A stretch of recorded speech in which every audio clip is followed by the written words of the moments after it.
So speaking of that economy and speaking of this government shutdown that I think we're in like ninth day or so right now, um, this Republican Party is losing the battle. Mostly because this administration that's running this country keeps blathering about how they're happy about it while they blame Democrats for it. They're losing the discussion and the debate over the healthcare crisis that's about to explode further in their faces. That's a direct indication of that bill that they signed that they said was so wonderful. And for some reason, dumbass Mike Johnson keeps going on TV thinking that his smarmy face is going to convince anyone that what he's saying is true. Hi, Mr. Johnson.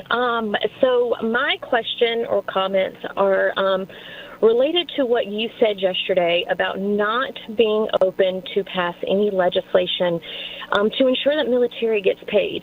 I'm sure you can tell by my voice I'm very shaky. Just want you to hear a little bit about my family.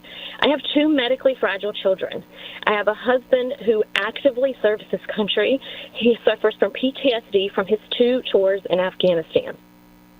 If we see a lapse in pay come the 15th, my children do not get to get the medication that's needed for them to live their life, because we live paycheck to paycheck. I heard you earlier say that you side with President Trump on anything that he says. Well, I just read an article this morning that said he absolutely wholeheartedly believes that there needs to be legislation put in so that we do not miss a paycheck. You have the power to do that. And as a Republican, I'm very disappointed in my party, and I'm very disappointed in you, because you do have the power to call the House back. You did that, or you refused to do that just for a show. I am begging you to pass this legislation. My kids could die. We don't have the credit because of the medical bills that I have to pay regularly. You could stop this, and you could be the one that could say military is getting paid. And I think that it is awful, and the audacity of someone who makes six figures a year to do this to military families is insane. All right, Samantha. All right, Samantha. All right, damn, you got his ass already. Cut his ass up. But that's based off of a real life situation. The types of things that these Republicans who are playing politics with every aspect of everything that they do continue to forget and neglect. But as you see someone have to face and listen to someone in real time tell them how detached he is because he doesn't give a damn about her life or her children's life, you see that same face, that snake going, mm. So he's in his internal thoughts. He's like, man, how long is she going to be kicking my ass around before I can come up with some bullshit answer to make it seem like I care, when it's very obvious I'm contorting my face into positions trying. Such a problem for you. I'm so sorry, Samantha. Here's his bullshit answer, by the way. Samantha, I'm so sorry to hear about your situation. The reason I've been so angry this week, and they've been calling me out on media, Johnson's angry. I am angry because of situations just like yours. I have a big military district, and my district is the home of the Global Strike Command at Barksdale Air Force Base and Fort Polk, the Joint Readiness Training Center. I have one of the biggest military districts and military families in America.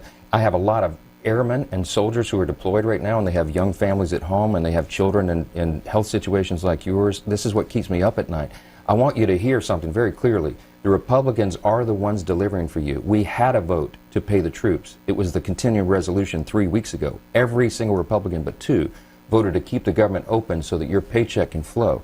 Every Democrat in the House, except for one, voted to close it. The Democrats are the ones that are preventing you from getting a check. If we did a vote on the floor to pay troops, it's not a lawmaking exercise, because Chuck Schumer is going to hold that up in the Senate. He is demonstrating by voting now 6 times to keep the government closed that he does not want the troops to be paid. And you should listen to his comments last night, as reported this morning. He is enjoying this. He said every day gets better for us, quote unquote. Chuck Schumer and the Democrats are preventing your family from getting the care they need, not Republicans, and my heart goes out to you. His heart does not go out to her at all. His whole purpose is to try and continue to push these politics. He literally can't think any other way. He can't even come up with any way to actually act like he cares about what is that she's going through. I bet he couldn't even recite to her what it is that she had an issue with. I bet he doesn't even realize that she mentioned her children. I guarantee you he has no idea. That whole time he's like, okay, how can I formulate this to blame Democrats for this shutdown? The whole purpose is to say it's their fault, it's their fault, it's their fault, completely ignoring what is that we're seeing. How is it that it's their fault? And all of these issues that many folks are having, from military families to regular folks to businesses to federal employees, when they hear this guy that Mike Johnson answers and bows down to continue to say things like this. It gets a little bit worse as it goes along, and we'll be making cuts that will be permanent. And we're only going to cut Democrat programs. I hate to tell you, I guess that makes sense, but we're only cutting Democrat programs. But we're going to start that, and we have Russell can talk to you about it if he wants to, but we'll be cutting some very popular Democrat programs that aren't popular with Republicans, frankly, because that's the way it works. They wanted to do this, so we'll give them a little taste of their own medicine. Is that how you want the country run? We're going to cut Democrat programs to give them a taste of their own medicine. What medicine do you think he's talking about? You mean that time that a Democratic president, there was a government shutdown, and they said, we're going to start cutting Republican programs to give them a taste. I mean, sorry, not even taste their own medicine. This is the taste of somebody's medicine. You know, our Democrats, if there's a shutdown, they go, let's just shut down and cut Republican programs, Republican folks who work in the federal government. What does that mean? What are Democratic programs? The ones that they've been cutting ever since this guy got into office? What are Republican programs that are from the federal level? Things that they like. I remember when someone, any politician, didn't come off as being a unifier, especially from the White House, that they were seen as a divisive, bad president. Everything, 100% of the things this guy says it's Biden's fault. It's Democrats' fault. They're evil. Everything that they say is based off of hating this other side that's doing, by the way, winning this debate over what's about to happen with healthcare. So much so, they're not even really having that fight anymore. They're just saying, we can debate this after we're back in session. As long as we're back in session, we can debate this further. We've been debating it. We already know where your stance is. It's those American citizens and their health care.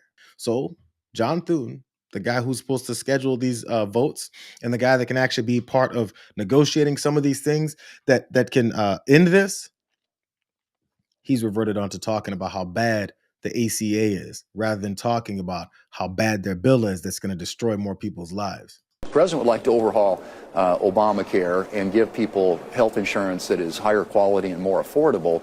But you've got Obamacare now embedded for the last 15 years.